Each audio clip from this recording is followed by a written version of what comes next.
He slammed his palm on my kitchen table, so hard the sugar bowl jumped. "That fortune belongs to me," my son roared, the veins in his neck standing like ropes. The afternoon light turned his face into a mask I hardly recognized. He wanted my late husband's legacy, the home I had tended, the savings I had guarded, the letters that held a map only I could read. He wanted everything. I smiled, slow and steady, because the fortune he demanded sat where his eyes would never travel. He thought I was finished. He was mistaken. The first crack sounded like a whisper. "If you love justice stories, like and subscribe, and tell me where you are watching from. I am Clara Winslow, grandmother, retired school librarian, and keeper of a promise. The smell of lemon polish always clings to my hands because I keep a precise house. Every clock in my home is wound on Sunday evenings. Every book on my shelves holds a folded memory. People say I speak softly. People also know I do not repeat myself. I raised one son, Patrick, after my husband's sudden passing. James Winslow left me with a cottage by the marsh, an old Studebaker that still grumbles awake if you coax it, and a careful portfolio he built one patient dollar at a time. He also left me a set of values that live beneath the skin. Work without noise. Protect the small. Give quietly. Stand firm when storms kneel on your roof. Patrick grew into a man with fine suits, quick smiles, and a voice that could charm strangers in elevators. He told me that I should let professionals manage my life. "Mother, you have done enough," he would declare, like a man bestowing mercy. "Retire from worry. I will take care of it." He chose the words that do not sting until later. I saw warning signs early. He borrowed tools and returned them rusting. He promised to fix a broken gutter, but he sent a boy who charged triple. I watched him praise people, and then dismiss them when their backs turned. Still, I kept my door open, kept my kettle full, and kept my eyes on the small details. A grandmother who watches knows the tide before the fishermen speak of it. "Patrick, you always walk in the middle of a storm and call it sunshine," I told him once, placing a plate of biscuits between us. He laughed and took two. The crumbs stuck to his cuff, a little constellation on charcoal wool. My granddaughter, Lily, is in sunlight after rain. She visits with sketchbooks and pencils that smell like cedar, and she fills my kitchen with violin covers of old songs. She asks real questions. "Grandma, when did you feel bravest? Grandma, what did you learn after you were hurt?" She listens for true answers and keeps them. She is the kind of child that returns what she borrows cleaner than before. My daughter-in-law, Morgan, came into our family with careful footsteps and eyes that measured every room. She liked to plan. She counted chairs before a gathering and aligned forks as if they were soldiers. She also learned the family's fragile places faster than she admitted. The house itself is a character. The floors creak in a polite pattern. Two soft sighs near the pantry, a long groan by the stair landing, a cheerful pop when the back door opens to the marsh.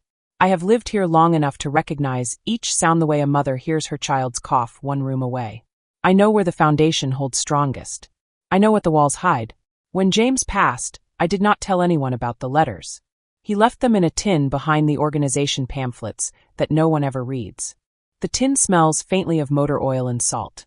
Each letter is a story of a risk he took, a lesson he learned, and a ledger entry of what he had quietly set aside. Some entries are conventional. Some are not. One entry would make a greedy man stop breathing for a moment. "Mother, sell the cottage," Patrick urged last winter, standing in my doorway with a glossy folder. "We can move you into a modern unit with an elevator and a gym down the hall. Less trouble. Better lifestyle." I stirred soup and watched the steam curl like calligraphy. "This house remembers me," I said. "I am not a woman who moves out of her own story." He laughed and kissed my cheek. "You always talk like a novelist, Mother. Be practical." He left the folder. It was heavy with plans that did not include my choices. My church friends say I am steadfast. They do not know that I am also patient. Patience is not the absence of motion. It is the conscious gathering of strength in silence. While Patrick built a life that boomed like a brass band, I learned to hear the flute. "Grandma," Lily whispered one spring afternoon, "Dad is different lately. He talks about money like it is a finish line." "Money is a tool," I answered, placing a hand over hers. "It builds a shelter, or it can trap a heart. It depends on whoever holds it." Morgan brought a casserole and a suggestion. "Clara, we should consolidate accounts. It will reduce confusion." Her smile was neat and pale. I looked at her nails, beautifully shaped, and said, "Confusion does not live in my cupboards." The kettle whistled. The tiny clock on the shelf ticked. The gulls cried over the marsh as if they had read the next paragraph. There are families that learn lessons gently. Ours did not. The first fracture did not announce itself with a crash. It arrived like a draft through a closed window, cold and stubborn, no matter how you pressed the frame. You may not see it yet. You will soon. The wind that morning smelled like metal and seaweed. The kind of scent that reminds you storms do not always roar, sometimes they whisper first. I remember because that was the day I found the first lie written in my own son's handwriting. It began innocently enough, a phone call from the bank. "Mrs. Winslow," the woman said with that professional calm that always means trouble, "we just wanted to confirm the transfer you authorized yesterday." My fingers still went on the teacup. "Transfer?" I asked. "Yes, ma'am. A large one. To Mr. Patrick Winslow. It matched your account pattern and authorization code." The clock in the hall struck 10, and every chime sounded like a pulse in my throat. "Please hold that transfer," I told her. "I have not authorized anything." She hesitated, then said softly, "Of course, Mrs. Winslow. We will freeze it immediately." When I hung up, my hands were trembling. Not from weakness, from disbelief. Patrick had somehow learned enough to mimic my code, to access what was not his. By noon he arrived uninvited. His car's tires crunched the gravel like teeth grinding. He stepped out with his perfect tie and a smile that tried too hard. "Mother, why did you cancel the transfer?" he asked, his tone sharp beneath a fake laugh. "Because I never made one." He looked away, pretending to study the marsh. "You must have forgotten. I told you I would handle some of the finances. It was for your convenience." "Convenience?" I whispered. "Stealing a signature is not convenient. It is betrayal." The color drained from his face. "You are overreacting. It was temporary. I would have replaced it." "Stop," I said. "You would have replaced nothing. You have crossed into a place that breaks things that never mend." He clenched his jaw, his composure cracking for a second. "I am your only son. Everything will come to me anyway. Why does it matter when it happens?" His words sliced through the quiet. Even the gulls outside stopped their cries. "Because time," I said slowly, "reveals character. And you have just revealed yours." He stormed out, leaving the door open. The marsh wind swept in, carrying cold and silence. That night, I sat by the fire with my husband's letters spread around me. James had written once, "If the boy ever loses his compass, remember, protection is not selfishness. It is stewardship." I tucked the letters back into their tin and placed it beneath the false bottom of my sewing chest. Then I sat in the dark, thinking of how a mother's love sometimes becomes the soil where greed takes root. The next morning, Lily called. "Grandma, Dad is upset. He says you accused him of stealing." I softened my voice. "He and I had a misunderstanding, darling. You need not worry. Is it about money again?" "Money, yes. But more than that, it is about honesty." She was quiet for a moment, then whispered, "I believe you." That small sentence steadied me. Later that week, Morgan visited, her perfume entering before she did. "Clara, I think Patrick feels misunderstood. He just wants to help. You should not be so hard on him." I poured her tea and handed it across the table. "Help does not come with forged papers." She blinked. "He was only trying to streamline things. You know how messy old accounts can be." Her tone was smooth, but her fingers kept tracing the rim of her cup. She knew. Maybe not the whole truth, but enough. I leaned back. "Morgan, you are a smart woman. Tell me something. When a person plans a theft and fails, do they stop, or do they simply learn to hide better?" Her hand froze. She forced a smile that did not reach her eyes. "You always make everything sound like a story, Clara. Perhaps because stories reveal what people wish to hide." She finished her tea quickly and left without her usual polite hug. That night, I sat by my window, the moon painting silver lines across the marsh. Patrick had opened the door to greed, and Morgan had decided not to close it. But I was not afraid. I had lived long enough to understand that when people chase fortune blindly, they forget who built the path beneath them. Still, the pain lingered, sharp, personal, quiet. The kind that no one sees but that reshapes you from within. 3 days later, I received a letter from the lawyer who handled James's estate. It read, "Mrs. Winslow, per your son's request, we are preparing to review your current testament for potential revisions. Kindly confirm your intention." I read it twice. Patrick was not finished. He was preparing the stage for a larger play. I folded the letter, placed it beside my Bible, and whispered into the night, "You have chosen the long road, my son, but you will not like where it ends." And that was when I decided to hide the inheritance where no greedy hand could ever reach. The plan had just begun. The storm was still gathering, quiet and patient. And I had just learned to listen to thunder before it speaks.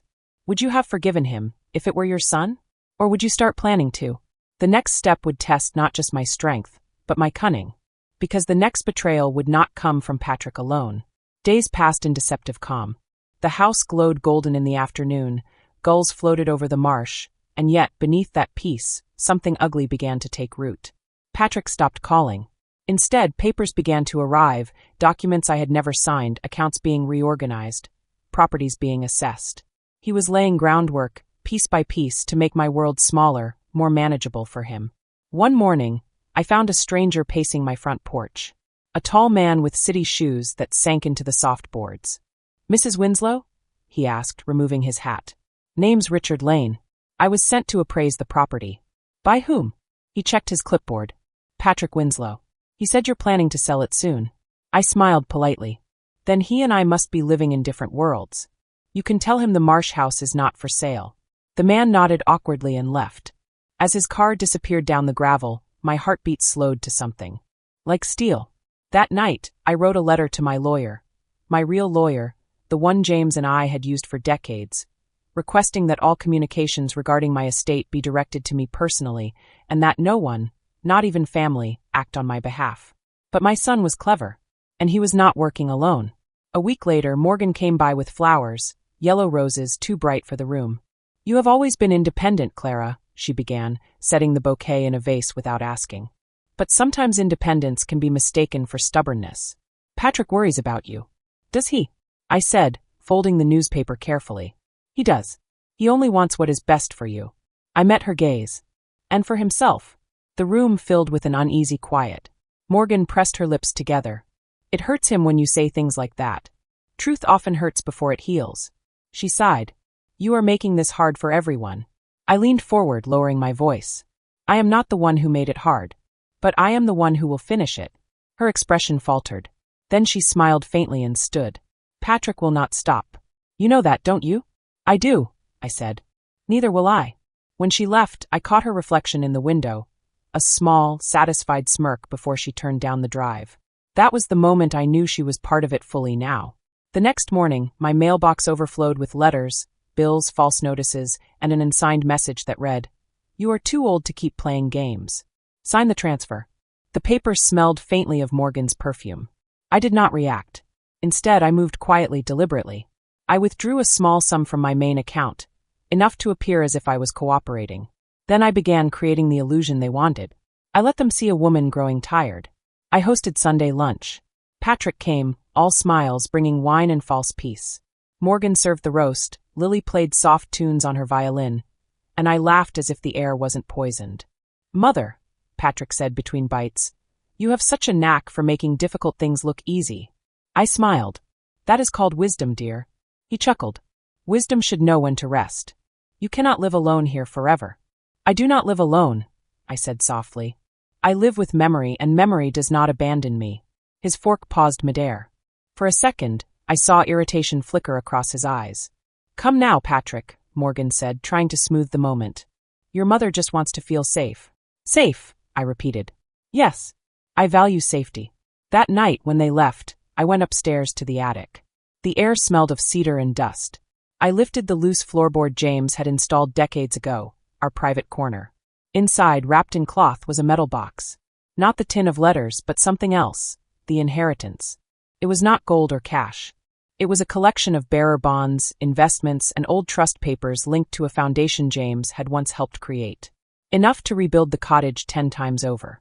Enough to ruin anyone who tried to steal it illegally. I moved the box. I did not hide it in the house. I placed it somewhere no one would suspect, somewhere emotional ties would keep them blind. 3 days later, Patrick came again, unannounced, his car tires spitting gravel. "Mother," he said tightly, "I know what you are doing. I will not be made a fool." I looked up from my tea. "You already have been." He stepped closer. "Do not test me. Do not disappoint me further." For a heartbeat, I thought he might shout. But he turned away, fists trembling. "You will regret this. I promise you." When the door slammed behind him, the house shook slightly. The gulls scattered over the marsh, their cries sharp like knives in the wind. That night, Lily called again.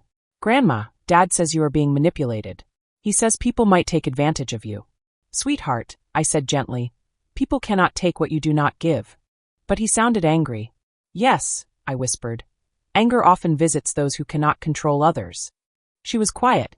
Then she said, I drew something for you today, a house on the hill, with 2 windows that look like eyes. That sounds perfect, I said. Keep it safe for me. I will, she promised. I smiled to myself. Lily did not know it, but that drawing would soon become the most important clue in the story. Because hidden in that simple sketch lay the secret of where the inheritance truly rested. But Patrick would not find it. Not in this lifetime. When justice hides behind shadows, patience becomes a weapon. And I, Clara Winslow, have learned to wield it well. After Patrick's last visit, I could feel the walls listening. The marsh wind no longer sang, it whispered warnings through the reeds. Something darker was moving beneath the surface, and I knew if I stayed still I would drown in it. So I began to plan. Not out of anger, but necessity. Quietly, like a chess player who smiles before the final move. That week, I met with my old friend Harold Dempsey, the retired notary who had handled small estate matters for half the county. His office smelled of old paper and peppermint oil, the air always humming faintly from the ceiling fan that refused to stop spinning. Clara, he said, peering over his glasses, I heard rumors. Are you in some kind of trouble? I smiled. Not trouble, Harold. Just strategy. He leaned back, eyebrows raised. Strategy. I need to make an addition to my will. But this one should not exist publicly until I say so. He chuckled. A secret clause? Exactly. I want my estate divided differently than Patrick expects. And I need your confidentiality more than your pen. His eyes softened. You always were sharper than people gave you credit for. We spent hours drafting the document. A conditional inheritance that transferred ownership of everything to Lily upon the event of malicious interference by any other heir. The clause was old-fashioned but binding. It would mean that if Patrick tampered again, he would legally forfeit every right he had. Harold handed me the papers with a nod. You'll need a witness. I already have one, I said. Someone pure of heart. That night, I invited Lily over for cookies and stories, as we often did. She brought her sketchbook, and as we sat under the warm kitchen light, I told her, Darling, I need you to sign something for Grandma. It just says you were here when I signed it. Nothing complicated. She hesitated. Is it serious? Very, I said softly. But safe. Always safe. Her small hand trembled as she wrote her name in neat, looping letters. I kissed her forehead. You have just become my guardian angel, whether you know it or not. As she left, she slipped me a folded drawing. For you, Grandma. To keep you company. It was that same sketch, the house on the hill with 2 windows like eyes. But this time, she had added a tiny X under one window. She did not know it, but that X marked exactly where I had hidden the inheritance. Deep beneath the old oak by the east fence, sealed in a waterproof case I buried myself at dawn 2 days earlier. When I looked at that drawing, I felt a strange comfort. Fate sometimes speaks through the innocent. 2 days later, Patrick called. His voice was sugar and vinegar. Mother, I am coming by tomorrow. We need to discuss the transfer one last time. I will bring paperwork, the final version. I will prepare tea, I said calmly. After hanging up, I contacted Sheriff Martha Klein, a childhood friend who had become the law in our small town. I told her everything. She listened quietly, then said, If you are right and he's forging or coercing you, we'll be ready. I do not want him arrested out of spite, I said. I just want him stopped. Understood. I'll have someone nearby. If things go south, we'll step in. That night, I could not sleep. The rain tapped against the window like fingers drumming a countdown. I could almost feel James's spirit sitting beside me, calm, steady, whispering, Hold your ground, Clara. By morning, the rain had cleared, leaving the air heavy and bright. Patrick arrived at noon, carrying a leather folder. Morgan followed, silent, her heels clicking like a metronome of deceit. Mother, Patrick began, laying the papers on the table. This is just a formality. We can sign today and have everything settled by next week. I looked him dead in the eye. And if I refuse? His smile cracked. Then I will have no choice but to take it legally. You are not fit to manage assets of this scale anymore. Morgan's voice slid in like oil. It is for your safety, Clara. Safety, I repeated, tasting the word. Do you know what safety really means, Morgan? It means knowing who would sell your piece for a profit. The air thickened. Patrick's hands trembled slightly. Enough riddles. Sign the paper. Outside, I saw a car parked down the lane, Martha's deputies waiting, patient as shadows. I smiled slowly. You want my signature? He nodded sharply. Now. I picked up the pen. My heart beat once, slow, heavy, deliberate. Then I said, You will get more than a signature, my son. You will get the truth you have been running from. And as I uncapped the pen, something inside me shifted from fear to fire. The confrontation had begun. The clock on the mantel ticked in rhythm with my heartbeat. Each second was a hammer strike against the tension that filled the room. Patrick sat across from me, tapping his pen against the table, his jaw clenched. Morgan hovered behind him, her eyes darting from my face to the folder as though she could already smell victory. Mother, Patrick began too softly, let's not make this harder than it needs to be. Sign the papers. I will handle everything else. The words handle everything burned in my ears. That was what he said the day he took his father's tools and sold them for scrap money. That was what he said before forging my name on the bank transfer. And now again he wanted to handle me. I folded my hands in my lap and said quietly, If I sign this, you get everything you ever wanted, don't you? He smiled, but it didn't reach his eyes. That's right. And you get peace. I leaned forward. Peace does not come from surrender, Patrick. It comes from the truth. Are you ready to hear it? He frowned. What are you talking about? Morgan crossed her arms. Clara, please don't dramatize this. Dramatize? I smiled faintly. You both should know by now. I never tell stories without proof. I stood and went to the bureau, where an envelope waited under a pile of recipe cards. I placed it on the table. The seal bore the mark of Harold Dempsey's office. Patrick's eyes narrowed. What's this? My final will and testament, I said evenly. Signed. Witnessed. Sealed. It has been updated. He laughed, short and sharp. You think that scares me? Whatever is in that envelope, it can't hold up in court.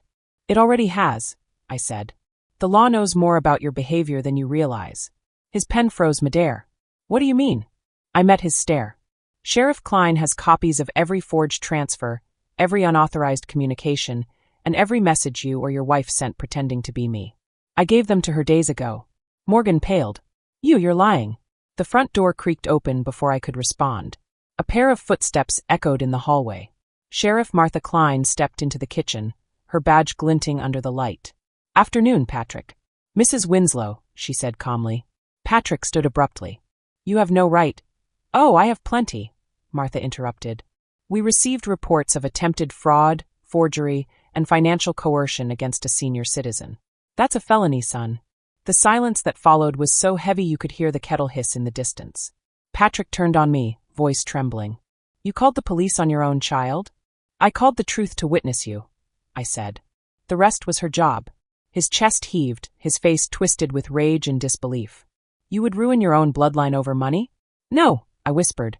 You ruined it the day you put greed above love. For a moment, everything stopped, the ticking clock, the wind outside, even the breath in my lungs. Then, slowly, he sank into the chair, the weight of his choices pressing down at last. Morgan looked between us, her composure shattering. I only wanted to help him, she murmured. Help him destroy his mother? Martha asked quietly. That's quite a way to help. Patrick covered his face with his hands. His voice came out broken. You don't understand, Mother. I was drowning in debt. I thought that I was an easy target, I finished. He looked up, eyes glassy. You hate me now. I shook my head. No, Patrick. I pity you. Hatred is too expensive a burden for an old woman like me. Martha took a step forward. Mr. Winslow, we'll need you to come with us for questioning. Mrs. Winslow, you're safe now. But I wasn't finished. Not yet. As Patrick stood, deflated, I said, You still think the fortune is gone, don't you? He froze halfway to the door. It isn't, I said softly. But you will never find it. His eyes flashed. What have you done? The truth was simple. The inheritance rested in a place even he had touched, hidden in a form his greed could never recognize. And soon everyone would know. The storm had broken, but the flood was yet to come. Because the next scene would not be in my kitchen, it would be in public. And the world would finally see the mask fall. The courthouse smelled like polished wood and regret. Light filtered through the tall windows, cutting thin golden lines across the floor. The same light that once warmed my husband's study, where honesty lived like a steady flame. Now that same light fell on my son, Patrick Winslow, seated at the defendant's table, his eyes downcast but restless, like a man counting exits instead of prayers. The local press had caught wind of the story. Businessman accused of defrauding his own mother. The words made me ache, not for my reputation, but for what had become of his soul. Greed had a way of hollowing people from the inside out, and Patrick was now just the shell of the boy who once brought me wildflowers after school. Martha Klein gave me a small nod from the front row. Harold Dempsey sat beside her, the sealed envelope containing my revised will on his lap like a loaded weapon waiting for truth. Lily sat behind me, clutching her sketchbook tight, her face pale but determined. She was watching, and she would remember every word. The judge entered, his robe swaying like a curtain in slow wind. We are here today to address the matter of attempted financial fraud against Mrs. Clara Winslow, perpetrated by her son, Mr. Patrick Winslow, with alleged assistance from Mrs. Morgan Winslow. The air was thick enough to touch. Patrick lifted his head, his jaw stiff, his lawyer whispering furiously beside him. Morgan's eyes shimmered with tears that never quite fell. The prosecutor stood. Your Honor, the evidence shows deliberate attempts to transfer assets from Mrs. Winslow's accounts using falsified authorizations, along with pressure to alter her will under duress. We will demonstrate both financial motive and documented deceit. Patrick's lawyer countered swiftly. My client maintains that his actions were out of concern for his mother's well-being. She has shown signs of confusion and forgetfulness, as verified by her age and isolation. I let him finish. Then I stood, not frail, not trembling, just still. May I speak, Your Honor? I asked. The judge nodded. You may. I turned to face the room. Confusion, I began, is when a mother forgets her child's birthday. But I remember the exact time Patrick was born, 7:14 in the morning, after a long night of rain. Confusion is when you misplace your keys. I can tell you exactly which drawer holds mine. What my son has mistaken for confusion is simply silence, the silence of a woman who stopped giving warnings. A murmur rippled through the room. Patrick's lawyer shifted uncomfortably. I held up a folder, copies of the bank's frozen transfer, the forged signatures, the messages Morgan had sent under my name. He thought I would not notice. He thought my love was blind. But love does not mean surrender. Love means protecting what was built with sweat, not letting it rot in greed. Patrick's voice cracked. Mother, stop please. You are humiliating me. I met his gaze. Humiliation is temporary. Consequence is not. The prosecutor nodded. Mrs. Winslow, can you confirm the existence of a hidden inheritance, as referenced in Mr. Winslow's communications? I smiled faintly. I can confirm that my late husband and I built an inheritance meant to ensure the family's future. But money without morals destroys families faster than poverty ever could. So yes, I hid it, not out of spite but salvation. The courtroom buzzed with whispers. The judge raised his gavel. Order. Morgan's voice suddenly broke the stillness. Your Honor, please. Patrick did not mean to hurt her. He was desperate. We both were. The debts. The judge's sharp gaze silenced her. You will have your turn, Mrs. Winslow. Patrick pressed his palms against his eyes. Mother, where is it? If you just tell me, I'll make it right. I swear it. I can fix this. I took a step closer. You cannot fix what you broke, Patrick. And you will never find it, because it is no longer in a form greed can understand. He frowned, confusion flickering across his face. The prosecutor asked, Can you elaborate, Mrs. Winslow? I turned slightly, letting my voice reach the back of the room. I did not hide the inheritance from him. I hid it for someone. It now rests in the Winslow Education Foundation, established quietly by my husband and finalized by me 2 weeks ago. Every bond, every dollar, every investment is there, locked by law, with one sole benefactor, my granddaughter, Lily Winslow. Gasps rippled through the room. Lily's breath hitched behind me, the paper of her sketchbook rustling. Patrick shot to his feet, face blazing. No, that is mine. That is supposed to be mine. Sit down, Mr. Winslow, the judge ordered. Patrick slammed his hands on the table. That fortune belongs to me. His words echoed, the same way they had in my kitchen that day. But this time, there was no one left to fear his voice. The truth had grown too loud for him to drown it. Your Honor, the prosecutor said, calm but firm, the evidence of his intent is now beyond question. The judge nodded. I agree. The court will proceed with charges of attempted fraud and forgery. Bail will be set accordingly. The foundation's legality is affirmed and protected under state trust law. Patrick slumped into his chair, face buried in his hands. Morgan reached for him, but he pulled away, whispering something sharp and cruel that made her flinch. As the judge rapped his gavel, the sound echoed like final punctuation. The end of one chapter, the start of another. Reporters whispered, pens scratching. I stood still, feeling the weight of years slide off my shoulders. It did not feel like triumph. It felt like justice quietly exhaling. Martha stepped close as the courtroom emptied. "You did it, Clara." "No," I said softly. "He did it himself. I just let the truth breathe." Lily came forward, her eyes glistening. "Grandma, you really gave it all away?" "For me." I smiled, placing a hand over her heart. "Not away, my love. Forward." Outside, flashes from cameras cut through the sunlight like lightning. Voices swirled around us, greedy, curious, breathless. But I only heard the marsh wind again, steady and forgiving. Patrick was let out in handcuffs, head bowed. I wanted to cry, but I could not. The tears had already dried in years of quiet disappointment. He turned once, meeting my eyes with a look that was half fury, half sorrow. "Was this your plan all along?" he asked hoarsely. I answered in a whisper he could still hear. "It was never a plan, Patrick. It was a lesson." The courtroom had emptied, but the echoes stayed sharp, whispering through the wood like ghosts that refused to rest. Reporters had followed Patrick and Morgan to the parking lot, their questions snapping like camera shutters. "Did you really forge her name? Is it true the inheritance is gone?" But I stayed seated in the back row, hands folded, eyes steady. Justice had done its work, but I knew revenge was quieter than any gavel. It lingers. It breathes. It waits for the right silence before speaking again. Outside, the autumn air was a bit cold against my cheeks. The sun was sinking over the courthouse lawn when Morgan approached me, her perfume struggling against the smell of sweat and panic. "Clara," she whispered, voice trembling, "you could have destroyed only him. You didn't have to humiliate me either." I looked at her, truly looked. The woman who once organized my cutlery drawer now stood like a cracked porcelain doll. "Morgan," I said, "you humiliated yourself when you learned his language and forgot your own." She blinked, tears clinging to her lashes. "We were drowning in debt. I thought we could rebuild. I thought you'd understand." "I do understand," I replied softly. "I understand that greed feels like hunger when you let pride do the cooking." Her lips quivered. "You've taken everything." I leaned close. "No, dear. I gave everything, just not to you." She turned away, shoulders shaking, her heels clicking down the courthouse steps like the sound of closing doors. A car engine revved in the distance, Patrick's voice shouting at the officers as they led him away. "You'll regret this. You'll die alone in that house, and they'll forget you." But I only smiled faintly. "Then let them forget my name," I murmured, "as long as they remember my lesson." That night, the marsh wind howled again, stronger than before. The house groaned like an old ship holding secrets in its hull. I walked through each room slowly, touching the walls, the frames, the soft edges of my life.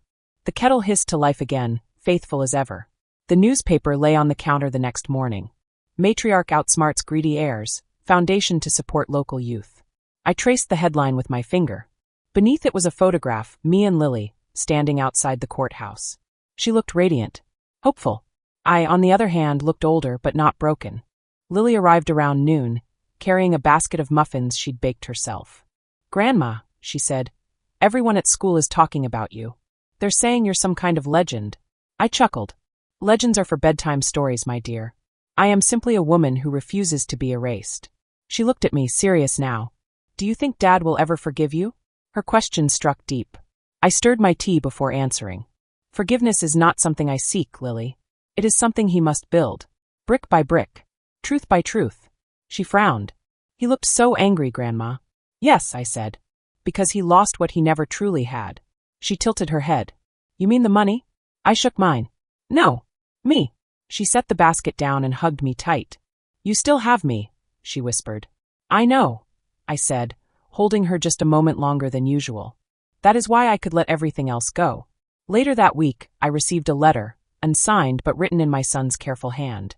"Mother, I don't know if this will reach you before the papers print again. I'm sorry. Not for what happened, but for what I became. I keep seeing Dad in my dreams, standing beside you, silent. I think he's ashamed of me. Maybe one day, when I am out, I can make things right. But if you never forgive me, I will understand." Patrick, the ink was smudged in one corner, a small dark fingerprint of regret. I folded it gently and placed it with James's old letters, in the tin behind the sewing chest. The family's circle of truth was complete. Still, one task remained, the quiet revenge that never made the papers. I called the bank, the lawyer, and the sheriff. Together, we finalized the clause that barred Patrick and Morgan from any financial claim on the Winslow Foundation, not just during my life, but for 25 years after. Their names would appear only once in a footnote, heirs disqualified due to breach of moral trust. It was not rage that drove me. It was balanced. The same kind of balance that a tide brings, slow, relentless, and fair. A week later, I visited the oak tree by the east fence, the place where I had buried the old inheritance case before transforming it into the foundation's seed. The ground was firm, the air sharp with salt and memory.